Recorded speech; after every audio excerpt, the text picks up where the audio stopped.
As Bolivia takes control of a Spanish-owned airport operator, we examine President Evo Morales' policy of nationalization. And the U.S.'s most contaminated nuclear site is leaking waste. When will America's nuclear sites be made safe? You're watching Inside Story Americas from Washington.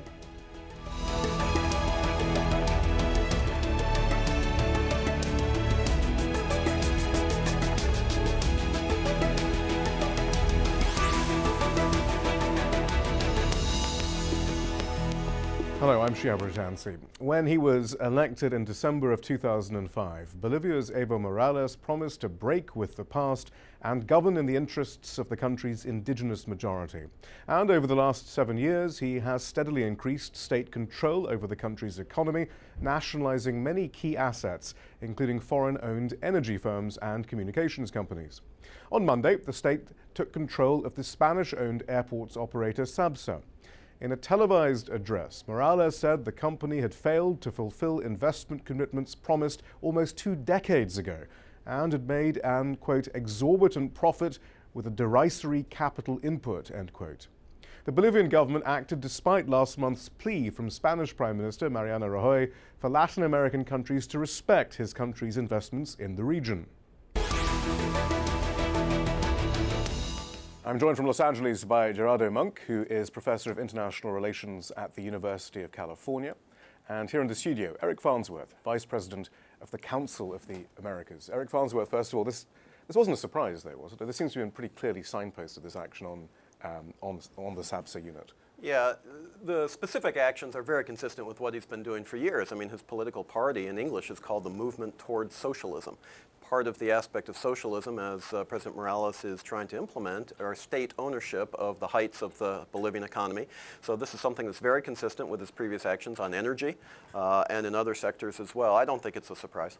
But Professor, when Morales says that this operator was failing to fulfill its investment commitments, was basically not doing a good job and making a lot of money while not doing a good job, is that a fair criticism? Well, to assess that, we'd actually have to look at the books, and we don't have that. We hear reports both from the side of Bolivia and also from the side of Spain. We've been hearing things today from the side of Spain. This is a big change in terms of what's happening with travel in Bolivia. There's been an increase about 50% of travel over the last 50 years, so there's a need for investment in airports. And the accusation on the part of the government is that the Spanish company, had not been doing the investment. They have replied that they've been doing partial investments, not as much as they'd promised, but part of the problem has to do with the restrictions on the part of the government. There's been a freeze on the charges that they can take in for their services. There've also been increases in the wages going to workers. So they say, the company from Spain says that they're being squeezed partly as a result of the government's decisions. But to get at the bottom of this, we'd really have to see the books, and we're basically hearing sort of stories from both sides, the government of Bolivia and the company in Spain. Right, but what is the state of Bolivia's airports? Well, it's not up to par. The things that I have heard about, sort of that really it's not functioning as one would expect for the passengers moving in and out. So there's no question that there's a need for investment. And you could then make an argument that, okay, there's a national interest in having functional airports to be linked with other countries. So, I mean, there's an argument in terms of certainly the need to invest, and maybe you could even make an argument about sort of some public interest. We'd actually have to look a lot closer to the actual books and the details. There's going to be an independent assessor that's going to look at the value of the company. They're going to report in about 180 days. I guess they would probably have more information about the nitty-gritty of just sort of how much the Spanish company has been putting in and taking out of these operations. And Eric, I suppose we should remember, though, that independent audit is being undertaken in part to give the Spanish company compensation for this nationalization. Well, that could very well be true. And again, this is a pattern of things that's happened before in terms of the energy sector, in terms of the telecommunications sector. Anytime a company is expropriated, you would anticipate that there would be fair market value compensation paid. But, you know, one has to hope that it is a truly independent review process and that market value is actually paid. I mean, just to go back to what the professor was saying, Bolivia's airports right now are not exactly world class. I mean, they need huge investment. For those who have been there recently, I mean, just going through the airport is time-consuming, complicated. There hadn't been a whole lot of upkeep for a long time. So there does need to be that. I think the question is the state best able to actually perform that function? Or would another private sector operator be able to do that? Perhaps you take out the existing one for non-performance of duties and perhaps bid it out to somebody else with different performance requirements. I think this is going to be the question that Bolivia will have to answer going forward. Well, let's put this into the context of the other nationalizations. This comes less than 2 months after the takeover of companies owned by another Spanish firm. In December, the government took over 2 electricity distribution companies owned by the Spanish utility Iberdrola. In June 2012, Bolivia nationalized a tin and zinc mine owned by the global commodities giant Glencore. A month earlier, the government expropriated a power transmission unit from a third Spanish firm, power grid operator Red Electrica. On May Day 2010, Morales expropriated 4 power generating companies, leaving the state in control of the main hydroelectric plants. In 2008, the government took over Bolivia's leading telecommunications company, Entel, from Telecom Italia. And earlier, Morales placed oil and gas reserves under state control soon after taking over as president in 2006. Professor Munck, how successful then has this as Eric was suggesting, not entirely unsurprising policy of nationalization been, though, for Bolivia? Well, it's had some benefits, certainly in terms of, I'd say, at least expropriations of natural resources. Okay, so Bolivia has gotten a much better deal. The government and indirectly then the people have gotten a much better deal compared to sort of what they were getting under the previous governments. So actually, in some sense, so you could say sort of Morales is bargaining hard on the part of the Bolivian people. They're getting much higher prices for the energy that they've been exporting to Argentina, Brazil, and in terms of some of these other companies coming from outside of the region. Then you have to actually sort of, I'd say that's the first point, you have to look at a lot sort of more detail. There are probably some sectors in which sort of the state can actually perform well. And if you're talking about sort of some things having to do with the natural resources, maybe there the state can have an important role.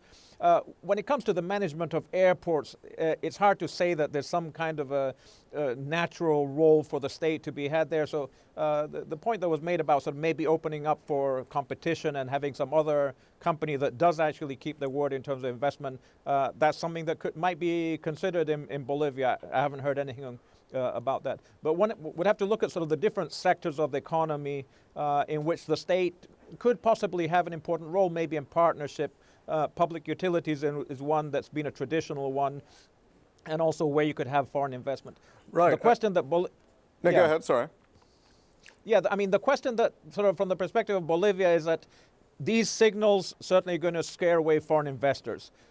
So if Bolivia does want to have partnerships with companies from the outside, these questions, people talk about legal security, that if you make an investment, you know what's happening with it, is obviously going to be an important concern. So to attract capital, they're going to have to give some kind of guarantees that this won't happen in a few years' time. So that's sort of the tricky position that Bolivia's in right now. Although, I mean, interestingly, I mean, looking at the figures from the U.S. Energy Information Administration, foreign investment in the hydrocarbon sector, for example, which was nationalized, it seems to be booming, actually. I mean, in fact, it's substantially gone up.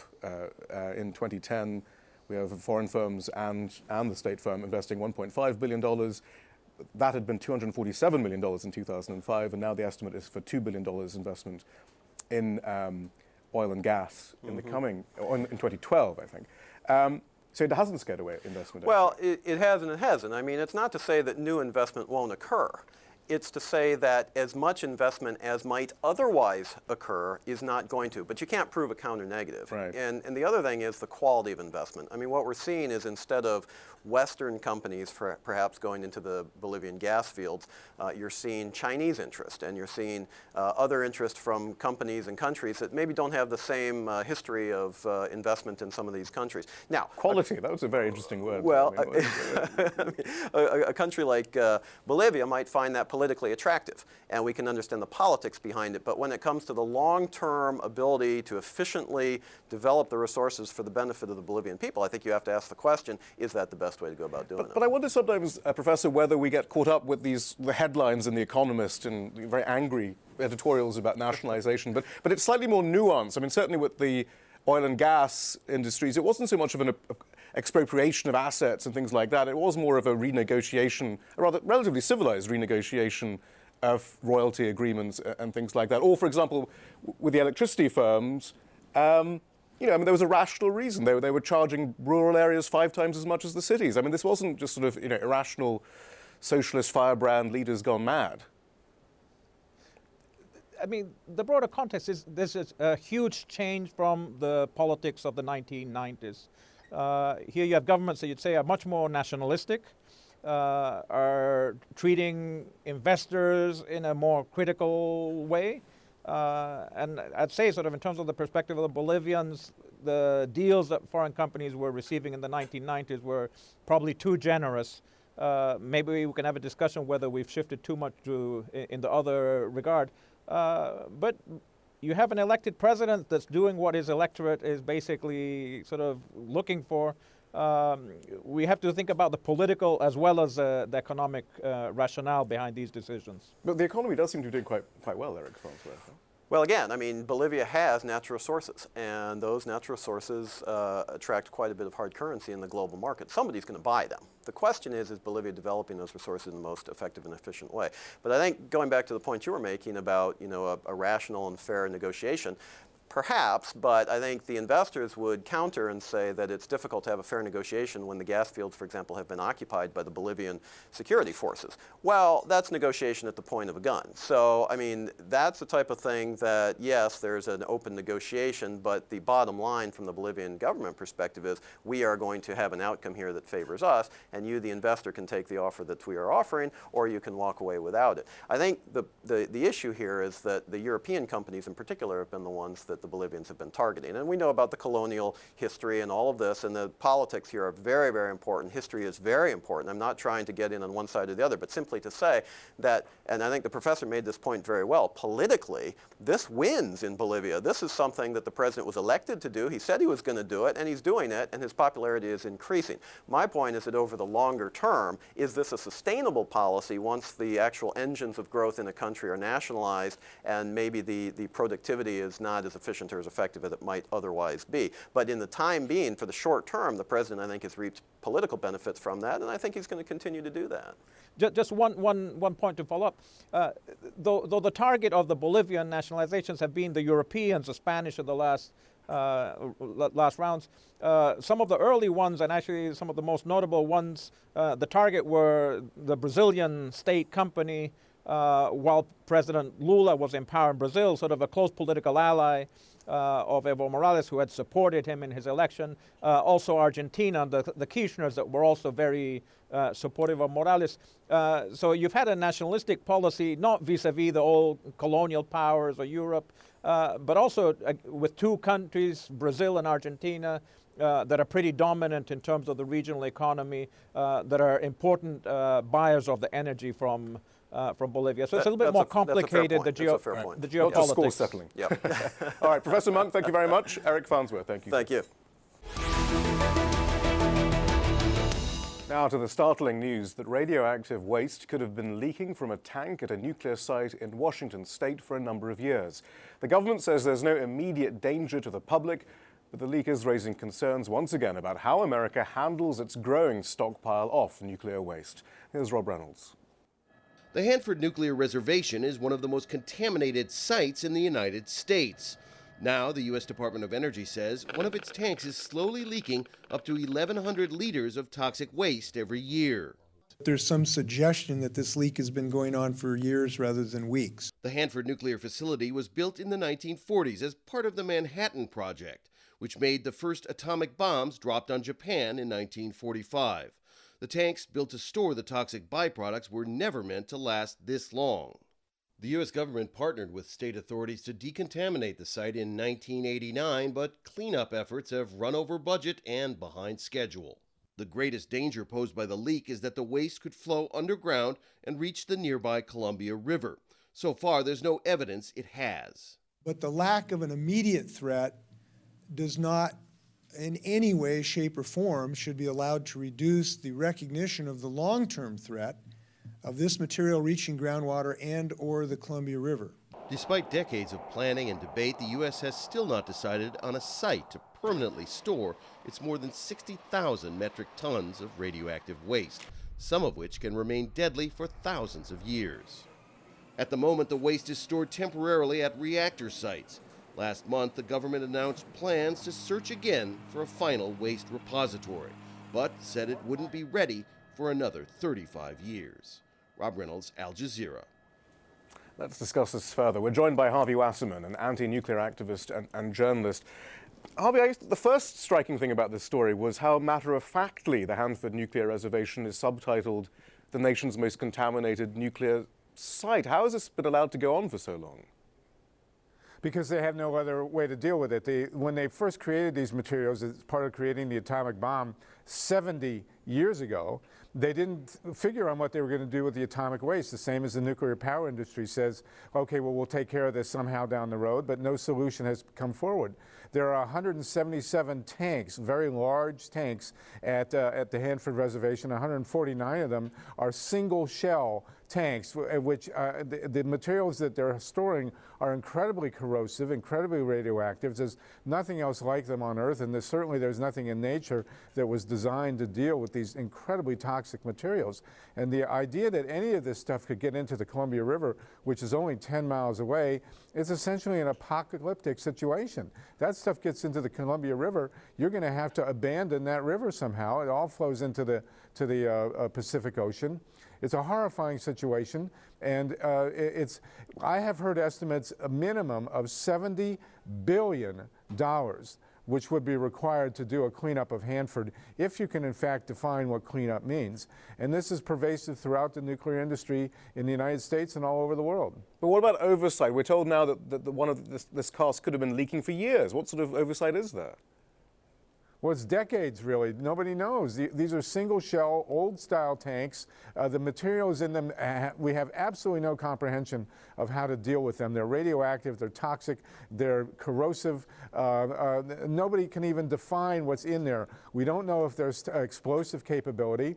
We do know if they try and add water to turn them into glass, which is one solution that's been proposed. Adding the water could create hydrogen, which could create explosions, which we've had at Fukushima now, at Chernobyl, and almost at 3 Mile Island.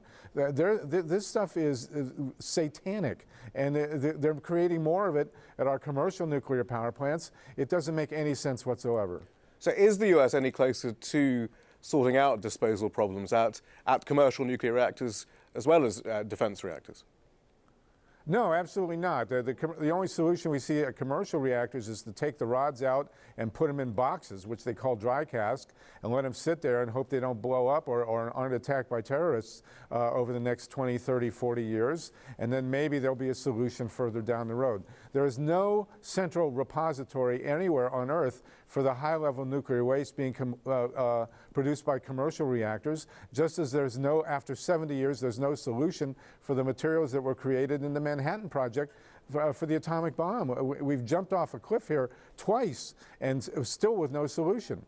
I mean, there are some interesting ideas being floated. I mean, an idea that seems to have returned, though, is the idea of recycling metals created through nuclear fusion, I guess. Perhaps you can explain some of that. Some decisions are going to be made this month about that.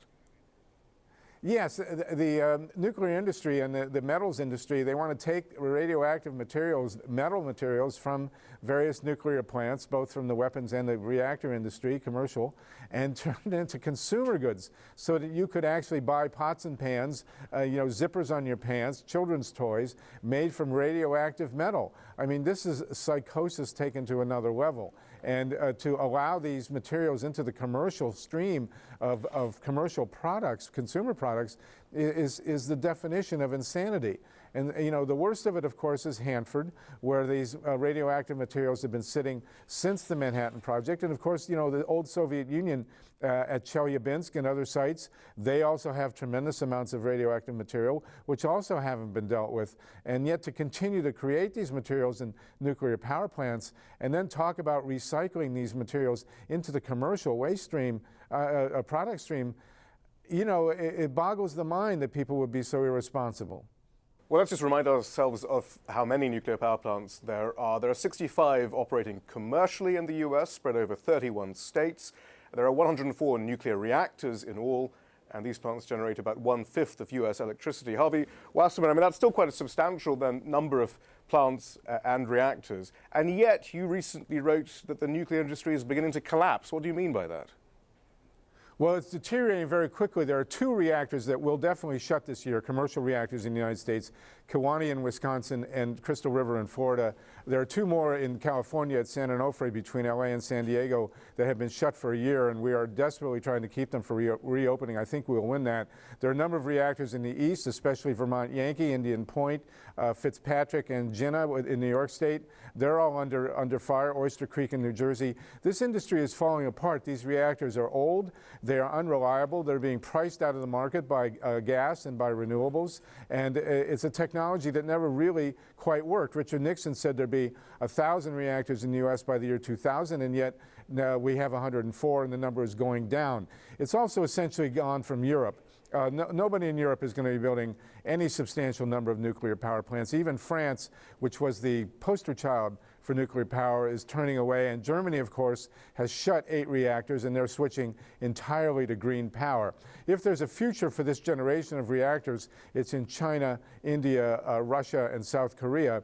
And there's really where the battlegrounds will be in the long term. But commercially, nuclear power can no longer compete with renewables, let alone natural gas. I mean, wind power, solar power, biofuels, these have come on tremendously strong, and they have definitely doomed atomic energy in the United States and Europe, and we hope more quickly in China, India, Russia, and South Korea as well. But given the problems of waste disposal, the economics, just the general public discontent after Fukushima, why in Asia and Russia do they not feel the same way? They clearly must feel that there must be some cost-benefit advantage. Well, the Chinese, I think it's momentum, really. The Chinese held up their plans for about a year after Fukushima. The Soviets are gone, thankfully. The Russians looked at their plans. There's tremendous opposition in India. There's been a massive series of demonstrations at Kudankulam. Even the South Koreans are being forced to reevaluate. So I don't think nuclear power will go much farther with this generation of reactors. I think that solar-topian technologies, green power, wind, solar, tidal, geothermal, ocean thermal, biofuels, those are taking over very, very rapidly. In fact, I believe that'll be the biggest industry in the history of the world, renewable energy.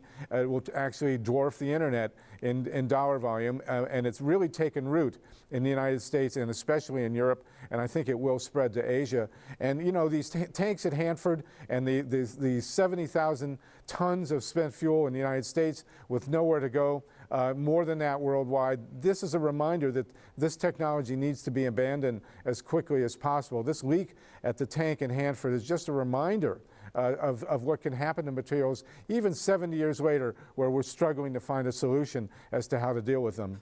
President Obama seemed pretty keen on nuclear power when he came into office, and some had wondered whether that was partly due to his close connections with the Exelon nuclear utility in Illinois in particular. But has that proved to be the case? Is he expanding nuclear? He does talk about all of the above when it comes to energy, after all. Well, he did sign the first federal guarantee for 2 nuclear plants to be, reactors to be built in Georgia, but the loan still hasn't gone through because the industry is not in a position to financially really deal with the expenses. The only way they're able to build new nuclear reactors in this country is to force the consumers to pay for them as they're being built, whether they operate or not.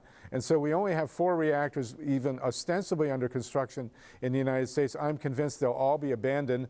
Obama has been reasonably supportive of renewables, and it's renewables that are really writing the ticket now. We see natural gas undercutting the price of electricity in the short term, but in the long term, wind and solar are going to completely redefine the market, starting in places like Australia, where wind is now cheaper than coal, and in Germany, where wind, in the 4th largest economy in the world, where wind and solar are taking over very, very rapidly. This is the technology of the future, and what we're doing is fighting a holding action against commercial reactors, shutting them down as quickly as possible to avoid the next Fukushima, and hoping that we can get them all shut before the next disaster really causes more havoc. Harvey Wasserman, thank you very much. Well, thank you for having me. I'm honored. And that's all from the team in Washington, D.C. for now. Don't forget to follow us on Twitter and Facebook, where you can find more information about the program. And we want to hear from you. Tell us what stories you think we should be covering. Send your ideas directly to us at InsideStory@aljazeera.net.